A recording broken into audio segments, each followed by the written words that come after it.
understand from this one. If you get vitamin A, you can see it. If you get vitamin D, you are going to be so skinny, like this. It's not like that, it's for born.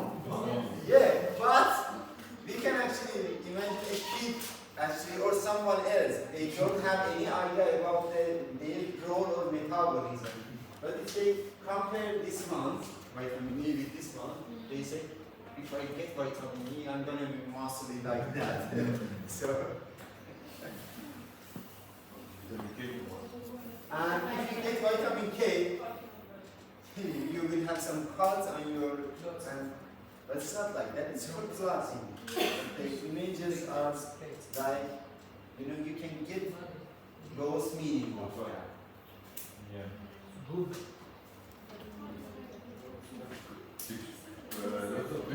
For us, the function of vitamin K. It's for clothing. Clothing. Clothing. Like when someone has wound, it will be healed faster. Not faster. So then it starts bleeding. Our proteins and coagulation pathway start, healing that area or stopping the bleeding. So vitamin K is essential for that.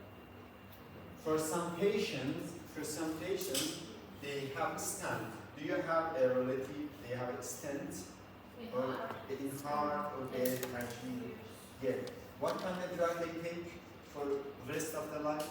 Anticoagulant drugs. One of them is warfarin. Warfarin is in because of vitamin R. Vitamin R is essential for coagulation. So we have a normal coagulation. But when you have a stent, you should dilute your blood. The normal coagulation isn't good here. Why? Because you will get platelets on that stent, that's the external something, and you will see stasis there. It is better you have a dilution, something against vitamin K. If that person gets more drugs, what do you prescribe? Vitamin K. It is against that drug. Because that drugs are against vitamin K. If some patients get more drugs, like suicide or by mistake get more drugs and start more bleeding, you give them vitamin K. Yeah. Vitamin A resources. There are a lot of information about vitamin A, but I'm going to cut some of them. I will skip some of these slides, but yeah, vitamin A is a found in animal foods. However, we can get from the plants how precursor of vitamin A. Precursor is called carotenoids, and that is enough for simplifying that. Like carrot. If you get carrot, that is enough for your skin. If you get more carrot, what happens to your skin? Where is it? Yellowish. It's getting yellowish. Yeah, because it's one of those compounds. They are not water soluble. They are accumulated in the body, and for a long day. For the carotenoid, it doesn't make a problem. But if you get vitamin A as a drug, most of the vitamin A causes some toxicity and liver failure. Liver failure because they are accumulated there. And different forms of the vitamin A. We have a retinoic acid. They have a different function. Let's say, what are they? This is the carotenoid. This is a retinol. See, we have alcohol form of this stuff. You are not supposed to memorize details. I'm not asking you about the details of this thing, but you should know the names of those things. Retinol, what is this? The aldehyde form.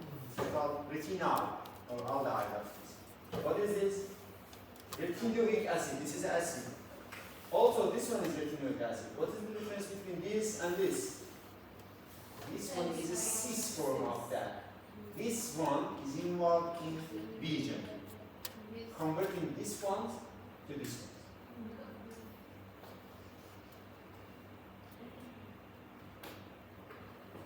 And so retinoids, all of them, all aldehyde, retinol, retinoic acids, all are involved in vision, growth, production, immune system, maintenance of epithelial tissue. All of them are involved in this process. And on this one, also this one, vitamin A absorption. You are not supposed to learn about details of this one, but we absorb vitamin A. See, it happens. Let's start this. Our erythrocytes, we absorb that. They goes to the liver and by kinematodes. Do you remember the kinematon lipoproteins? Yes. Inside those lipoproteins, it goes to the liver, and liver can send it to retina in our eye cells, and also send to where? This is the other parts of the some other cells, target cells. Let's say another cells. We can have it in other parts of the cells. See in our diets, in our diets, either we have beta carotene or retinoids, different types of the vitamin A. And beta carotene converted to retinol, and we absorb retinols by this system. And vitamin A in vision, see 11-cis retinal dye actually reacts with lysine residue. This is the opsin, is a protein in eye cells. Yeah, the opsin. We have different times, different names for them. See, 11-cis to all-trans. This isomerization from 11-cis to all-trans causes this isomerization conformational changes in opsin, release retinal dye from the protein, and then a nerve impulse. In eyes, nerve impulse, in brain, make a shape of something, or just seeing something. And regeneration happens when the isomerization of all transretinal backs to 11-cis. 11-cis, all trans, and then again. There is a cycle between those things. It's called regeneration. So impaired in deficiency, what is the impaired in this process? It shows time taken to adapt to darkness. So when they go out in darkness, they can understand it takes time to adapt their eyes for darkness. They can actually be suspicious about the vitamin A deficiency in one of those signs. And they really to see improved light. I'm going to skip these ones. And in all cells, we have a receptor for retinoic acid. They were retinols. This is retinoic acid. That is involved in, we have a specific part in DNA that is so sensitive to this retinoic acid, and it helps on expression of some genes and development, normal development for neonates in the, inside the womb. That is essential for them. So, retinoic acids for control expression of gene creating in most epithelial tissue and body. It is involved in many processes. I'm not explaining this, so I explain these ones. How about the toxicity? Since this is a, fat solubles, we can store them, and this storage can make a disease. But about the beta carotene, they don't have toxicity. They just change the color of skin. And for the symptoms of the toxicity, we see skin shows some early signs like excessive dryness and desegmentation and alopecia. These are some signs of the vitamin A toxicity. And in central nervous system also we have some headaches mainly. And in the liver, it has one of the hepatomegaly. and increasing the size of the hepatocyte liver because they are accumulated in the liver. These are some signs of vitamin A, and also it's impaired calcium homeostasis, cause some of the disturbances in calcium level. You can find vitamin A in several sources. You can see some of them here.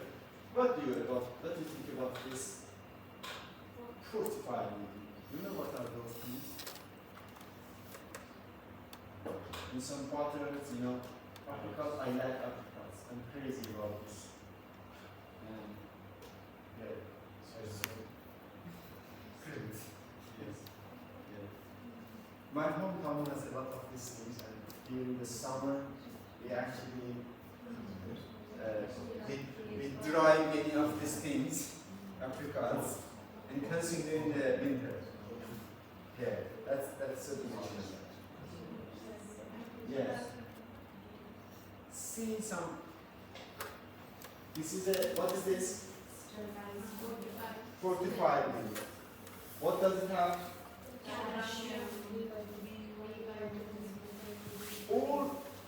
All actually products, they are inserted by some vitamins. They are called what? Fortified. So next time, if you see the fortified something, it is again, they are products, they are added with some of these vitamins. So different types of the vitamins. And how about this? Have you heard about the golden rice? What is that? Yeah, gene manipulated products or gene manipulated crops.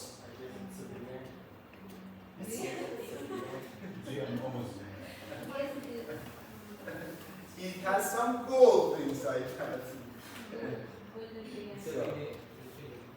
So, in some parts of the world, they actually main resources of the food is staple rice or poached rice, and they don't get enough vitamin A in their actual diet. Add this carotene. See, this is the carotene gene. Manipulated, added to this white rice, and they produce what? This beta-carotene in their gene, and they can get vitamin A. In some part of the world, specifically Central Africa, this golden rice is a big help. Yeah. Vitamin D. We can get freely without paying anything. Just sitting for some hours or walking for some hours in front of light, and we can synthesize that. It is synthesized from what? Cholesterol. It starts from our skins and changing some, cholesterol structure, and then goes to the liver. Something happens in the liver on it, and then goes to the kidney, and kidney finally synthesize active vitamin D. That vitamin D is actually biologically active. Yeah. So see different parts of the body. So who can face with vitamin D deficiency? Many of us we have. Yeah, we can't actually. We don't go in front of the sun.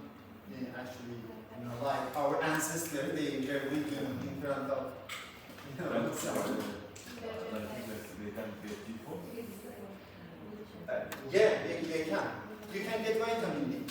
You can get vitamin D. There is in the drugstore, but the free one outside are there. So, Also in foods. yeah, in some foods they have. In some foods there is.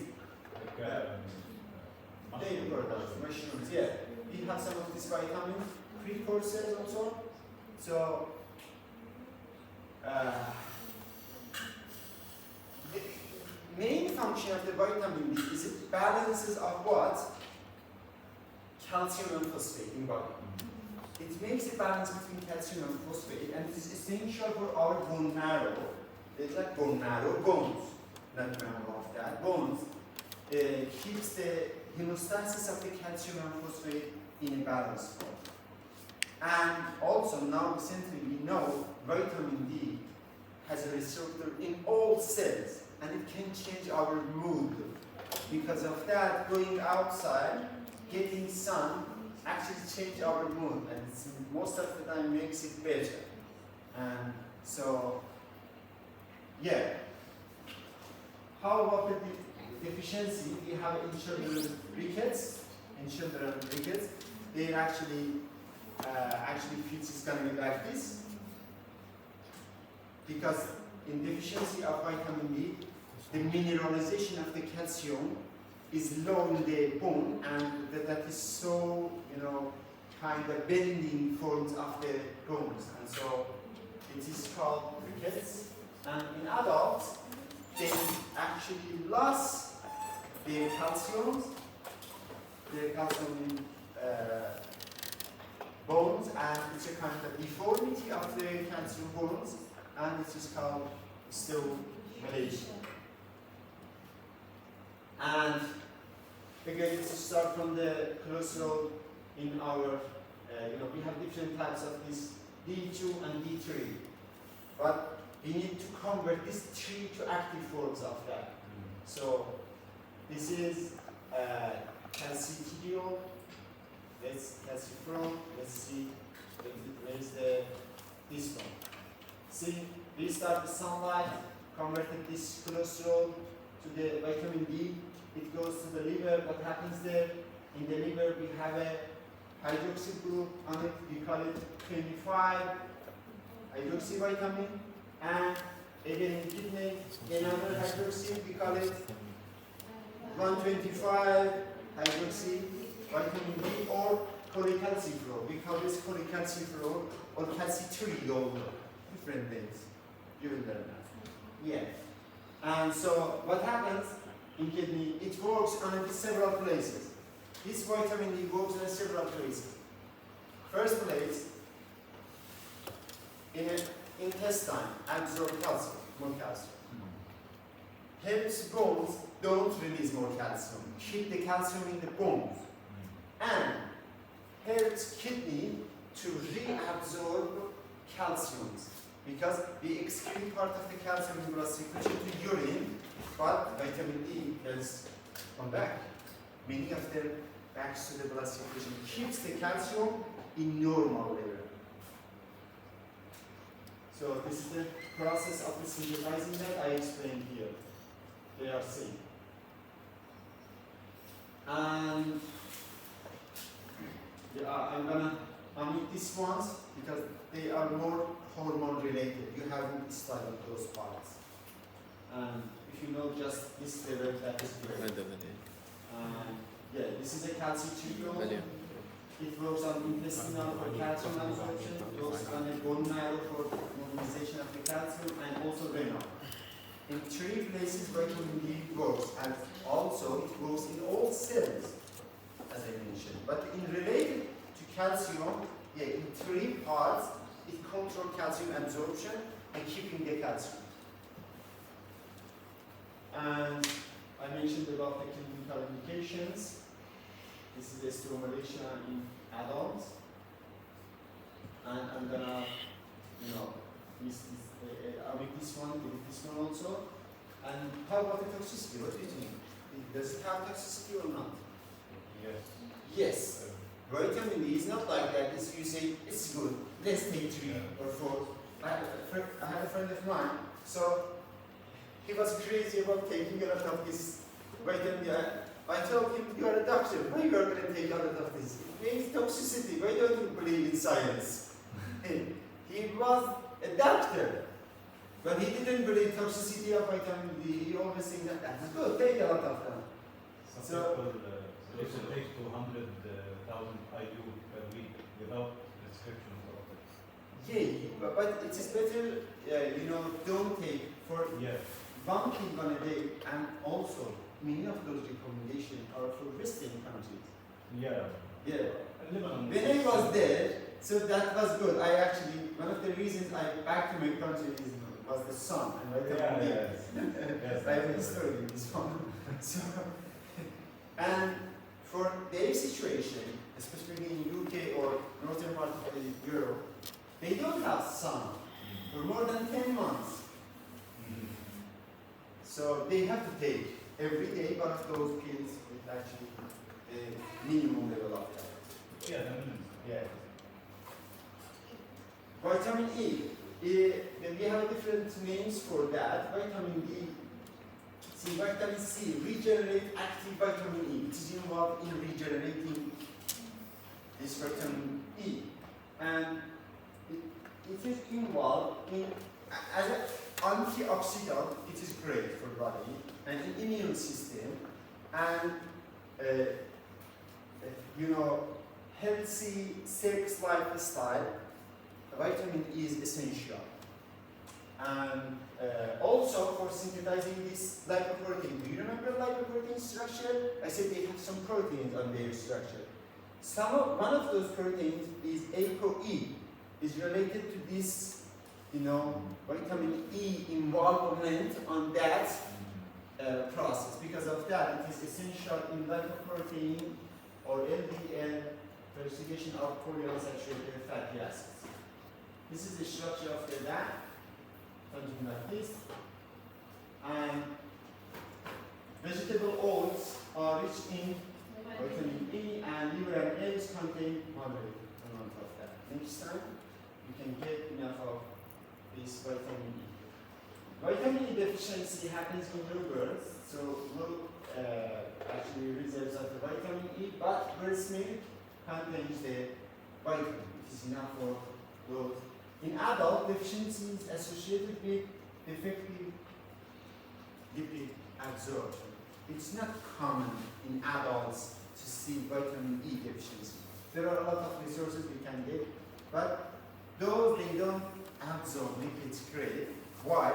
We have deficiency because for absorbing the lipids, some of those fat-soluble vitamins, they are essential for that lipids. So without them, we will face with deficiency of these fat-soluble vitamins.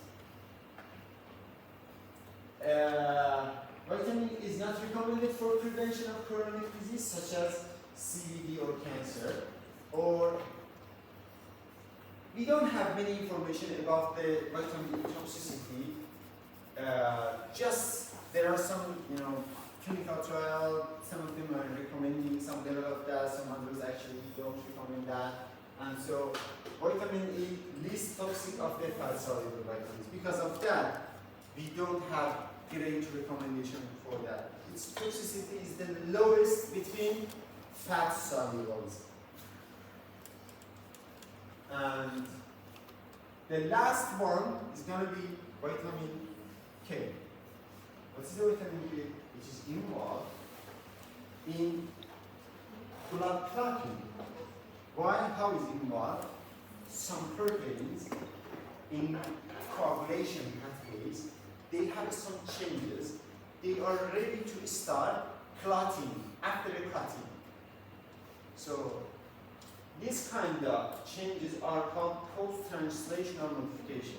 We have that protein, but it is changed by vitamin K. Vitamin K helps with that changes to get calciums, capture calciums, ready to what? Coagulation. So vitamin K's role mainly is involved in coagulation pathway.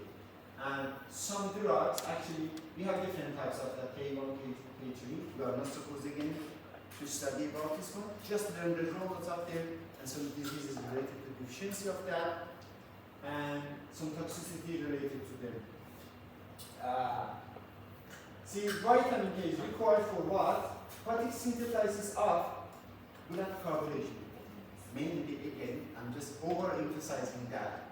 You are going to just learn for vitamin K, it is involved is blood clotting proteins like factor 2, 7, 9, 10. I remember it, 27, 9, 10. 27, the number. I remember sometimes my father's number, but I never forget this number. Because in many exams we had this one. Which one of these factors are involved in vitamin K synthesis? Or vitamin K synthesis involved which one of the factors?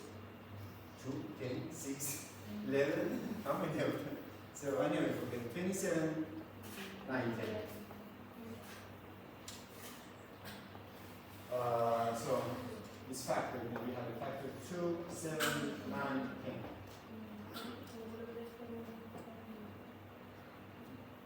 We have an enzyme. This enzyme is critical for this warfarin drug. This warfarin drug is anticoagulation. So it inhibits, this drug inhibits what?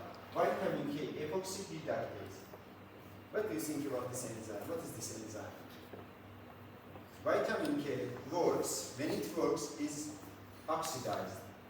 So it should be again reduced. See, it works like this. We have vitamin K, it works on a process, and in that process, it is getting oxidized. And so it should again start the working. What is this starting this process? Reducing. This enzyme is called reducing enzyme. Well, for the enzyme we call it reductase. We are not saying reducing enzyme, we call them reductase. So this reductase, see? This reductase.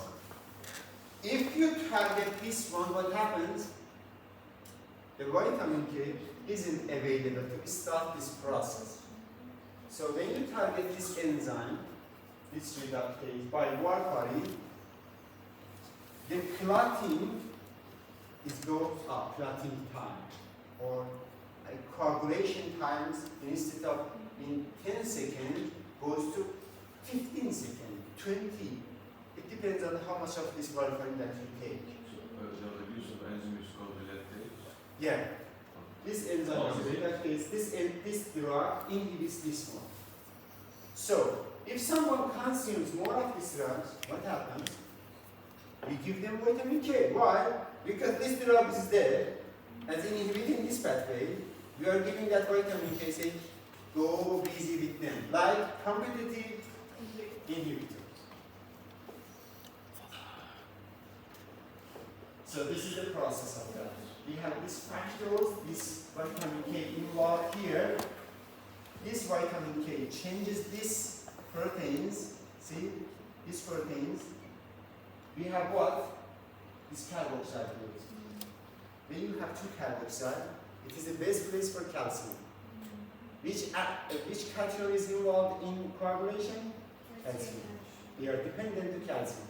And when we change these proteins, last part of the proteins have a two carboxyl group, is good for the binding calcium and coagulation and clotting. So this vitamin K is essential in this process.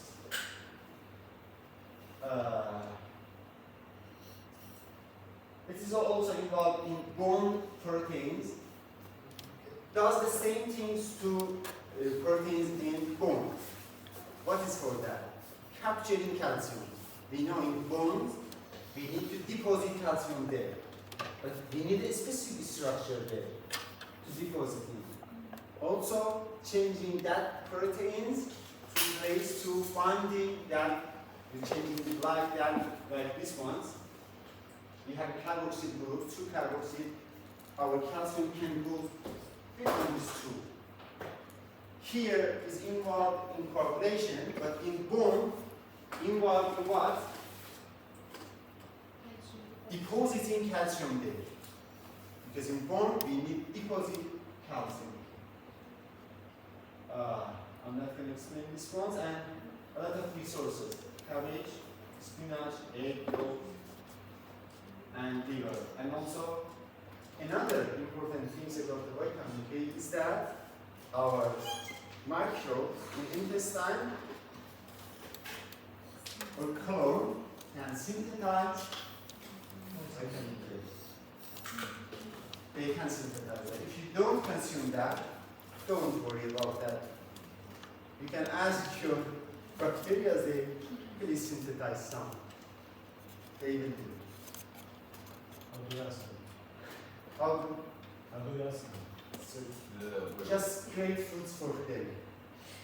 So if you get enough complicated carbohydrates, yeah, like grains, if you get enough carbohydrates, they will stop. خلي يخلص دلوقتي. So, about the last things for the vitamin K toxicity is it can cause hemolytic anemia or jaundice in infant. And I think that was the last. So, thank you so much. If you have any question, you have my name. And since I'm not here, my room number was 18. You are very welcome when you came to Tehran, and this is my office. 18. So I will see you. Have a good day. So that was so great to have class with you.